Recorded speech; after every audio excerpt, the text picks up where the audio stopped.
Hello again. Welcome back to Hangar 51. Got something new today we're going to talk about. I get asked a lot, what do I like better, built-up wood airplanes or foam airplanes? Well, I'll be honest with you. It really doesn't matter to me what it's made of. I buy what I like as far as the kind of plane it is. I'm not going to not buy it because it's not a foamy or vice versa. I buy what I like. This is not a foam airplane. This is a build-up plane.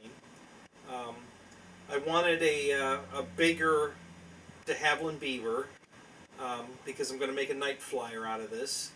I already added nav lights on the ends. There's a landing light here.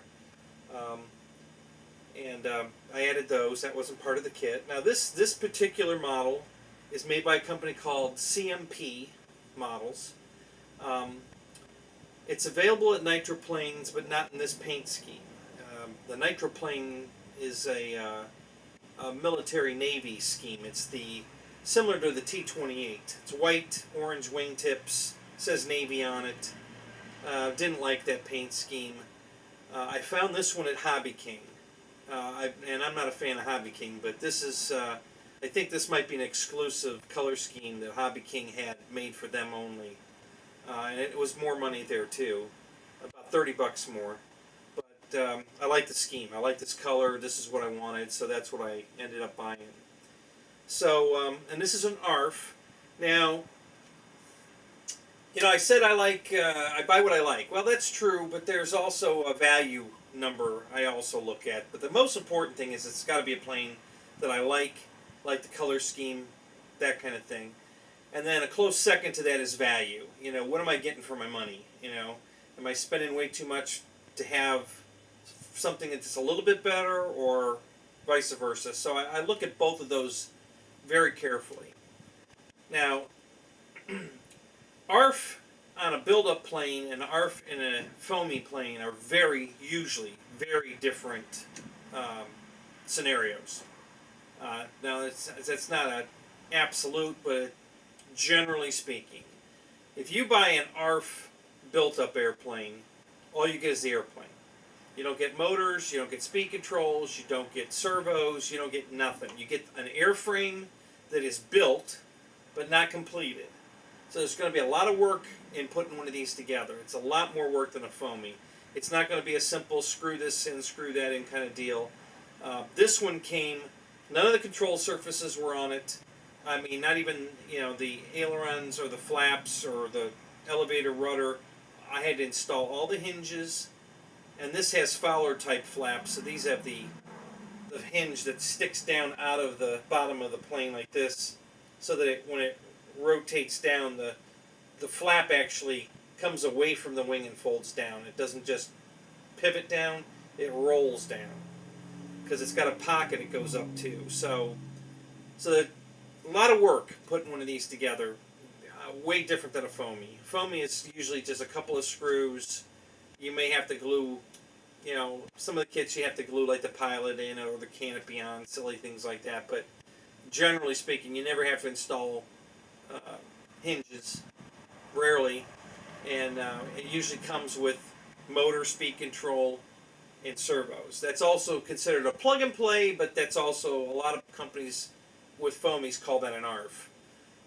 When you're looking at a built-up plane, an ARF is usually just a frame. And these are a lot of work. You have to put the windows in it. You have to put the hinges on it. You have to assemble all the flight control surfaces. You have to install the cowl. You have to put the dummy engine in the cowl on this particular plane. And the dummy engine is kind of, they give you a general thing, and then you got to figure it out on your own. It's not just it fits in this way, because you're going to have to put your motor and motor mount on it first to determine where your dummy engine is going to sit in the cowl to go around your motor so that the prop clears it. So it's an extremely lot more work to put one of these together than a foamy. Foamies are already, everything's predetermined. You just bolt it together. Nothing's predetermined on this. You got to build it. Now, you don't physically have to glue all the ribs together and then cover it. All that's done. The main frame is built and covered. So that's a huge part of the build, but there's still a lot more work to do. Um, Installing these wing tubes here, the struts, you know, they give you some guidelines, but then you read on the forums and the guidelines aren't any good. They fall apart. So you got to come up with your own. You know, there's an aluminum. They put a piece of wood at the end of each. It's an aluminum tube. Okay, the strut's an aluminum airfoil, not round. It's shaped like a wing, and at the end of each end of it, they put a wood plug in it, and that's just to keep the tube from collapsing.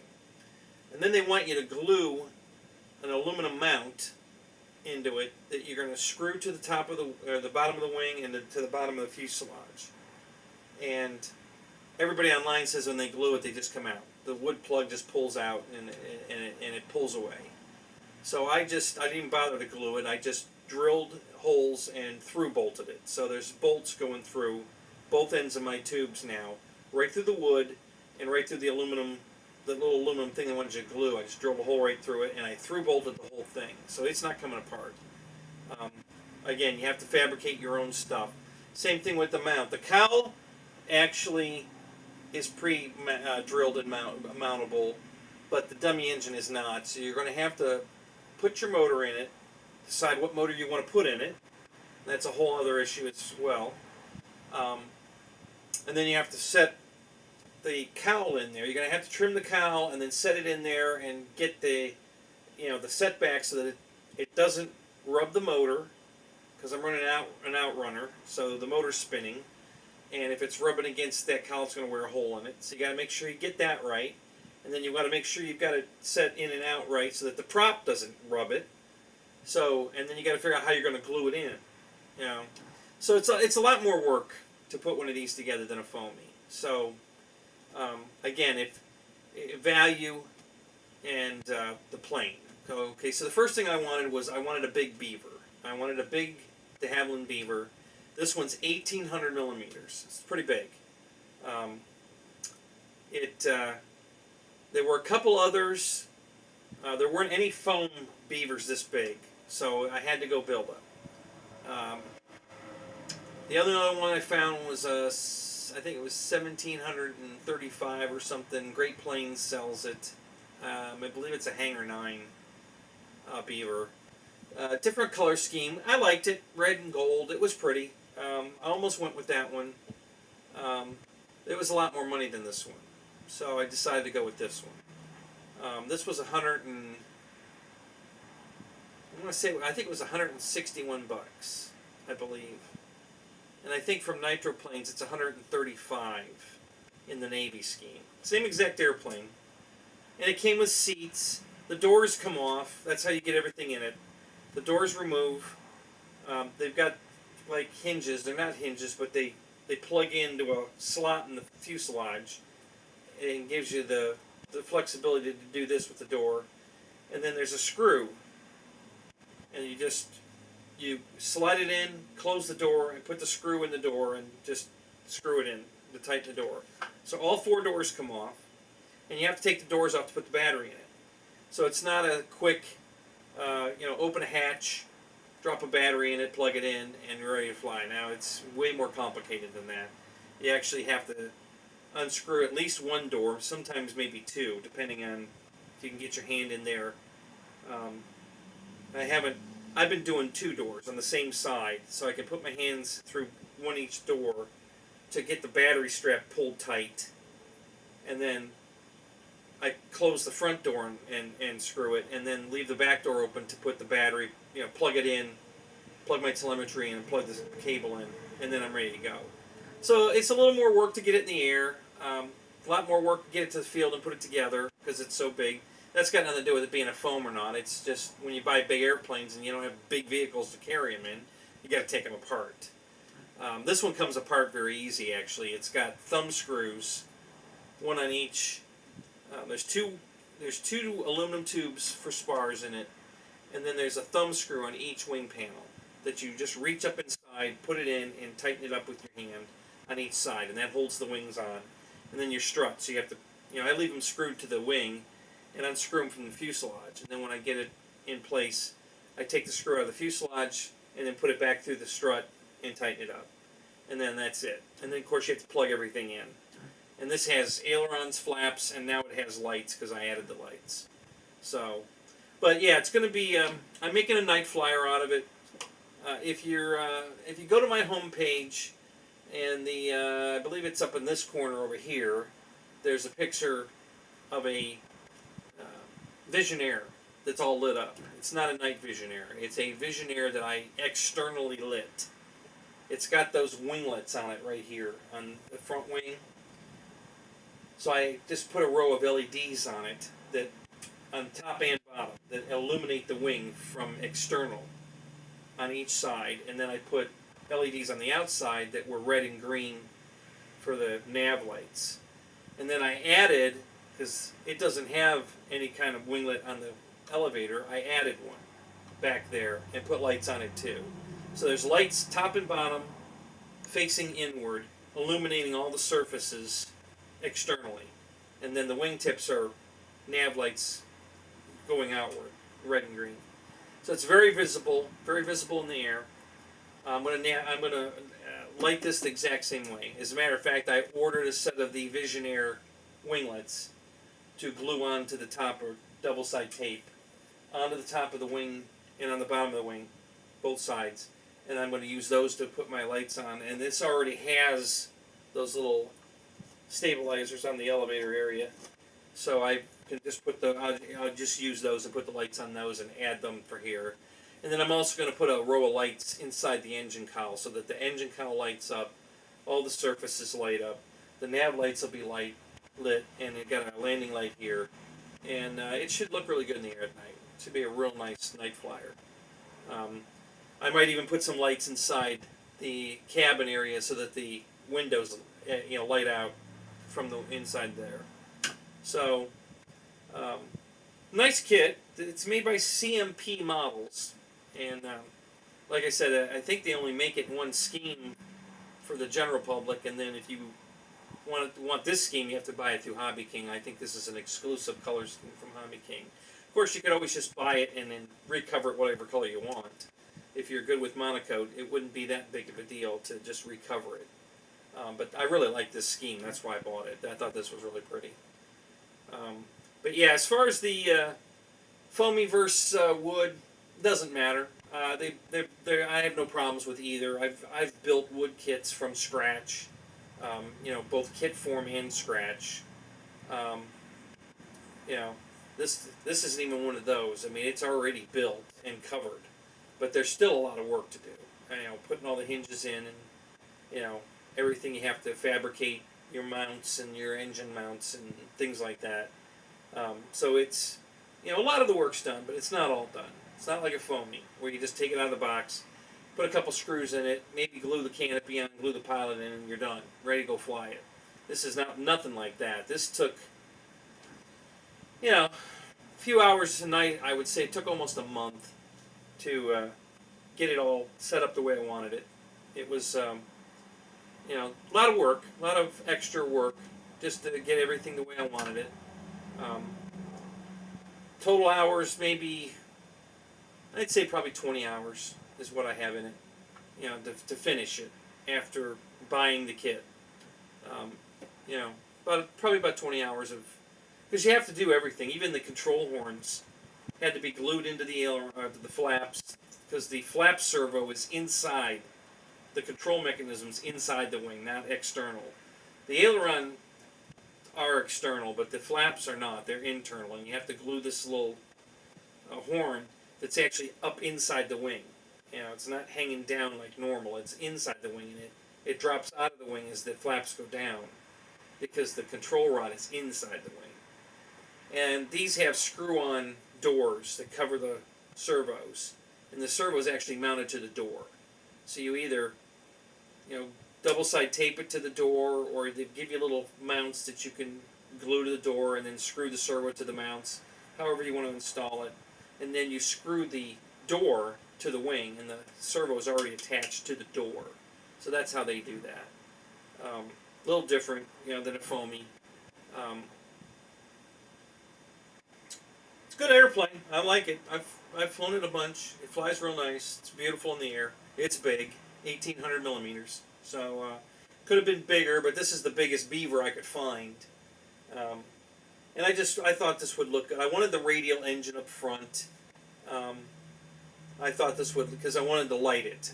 I don't know if you've seen the Oshkosh shows for the real planes, but they always have like an AT-6 Texan or something night show, and they've got lights in the cowl, and it really looks good because that big engine, the big round radial, is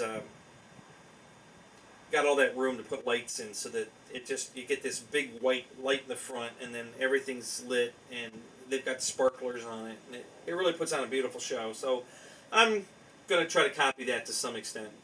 Yeah, so I wanted something with a radial. I thought about an AT-6, but I couldn't find a big one. I found some big ones that were, kits like this, but they're just too expensive. I didn't want to spend $300 or $400 on an airplane. That's where the value thing comes back in again.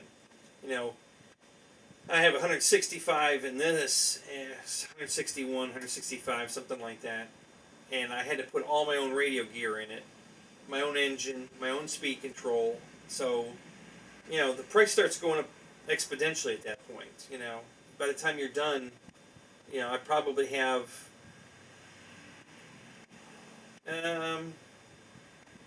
it's probably about $250 to $300 is what this sitting here ready to fly now. Versus, you buy a foamy for $199, a little smaller, like a 1450 size foamy, $199 plug and play or ARF, and it comes with radio, all the servos, speed control, motor, all installed, practically ready. Just add your receiver and you're ready to go. So, value-wise, I think the foamies are a much better value, generally. I mean, it's not always the case, but mostly the foamies are a better value.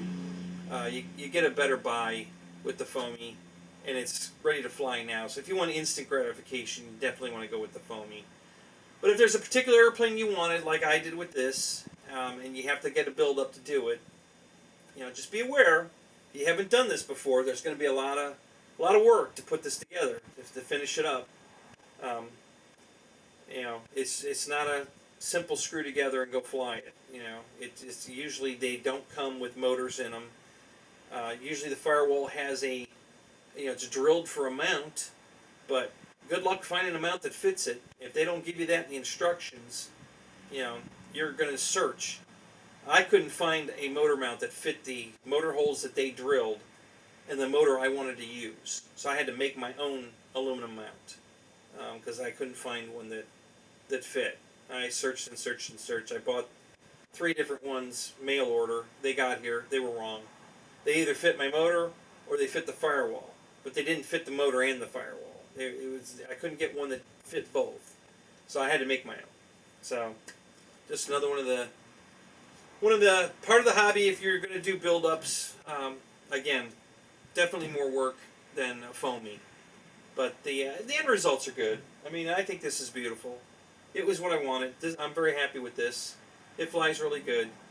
And when I'm done putting all the lights on it, I'll probably do a video on how I lit it, and I'll turn the lights off in here so you can see what it looks like lit, and then I might even get some aerial footage. New camera, by the way. I'm hoping this is coming out good because got a new camera. I still need a cameraman. If you really want good air video, you need somebody that can run a camera and zoom in and out and keep you in frame and in focus. And I don't have that yet, so I'm still doing it all myself. So that's why you don't see a lot of aerial footage with me. I mean, I could tape a camera on it, that's no problem, but I don't want the whole flight to just be the camera on it. I like to mix it up with some ground footage and the on-camera footage. And the ground footage I get, the last plane I did a review on was the Freewing Mustang, and I probably shot an hour and a half, at least an hour and a half of ground footage for that review, and I couldn't use any of it. None of it was usable. just because I've got a stationary camera and I've got one on my head and I'm trying to keep it in, and I can't see what I'm, where I'm pointing the camera, so I'm just generally, and it was all, there wasn't anything, there were a couple of frames that looked okay, but they still weren't good enough for me to use. So I couldn't use any of that. So I still have all the on-camera footage, on the plane footage, but I don't have anything from the ground. So I'm going to have to reshoot all that before I can do a video of a flight video. It's a lot of work. So, but anyway, so that's my review on this. The CMP, I think it's CMP. Hang on a second, I think I have it on my screen here. Yeah, CMP is the manufacturer. If you want the navy scheme, you can get it at Nitroplanes, and if you want this color scheme, you have to go to Hobby King. But good quality, very nice, very well built. The covering is beautiful. They've got good, skilled monocoders, because it's the covering job is beautiful. They did a really nice job. All the seams are well hidden. Really, really nice, beautiful job. So, but yeah, as far as build up or foamy, doesn't matter. Just first, like I said, first thing, it's got to be a plane I want. Second, it's got to be a good value. And if those two criteria are there, then I don't care if it's foam or wood. Doesn't matter. I have no problem with either. I have several wood planes. I haven't been reviewing any of my wood planes because they're old. It's not like I could review it and then tell you go buy it, because they're not available anymore. They're 30 years old. So, but this is brand new, and you can get this one. So if you're looking for a nice size beaver, flies real good, like I said, Nitroplanes or Hobby King, depending on what scheme you want. And have at it. All right, well, that's all I got on this little comparison, foamy versus wood, and my DeHavilland Beaver here. Like me here on YouTube. Like me on Facebook. We'll catch you on the next review. Talk to you later. Bye-bye.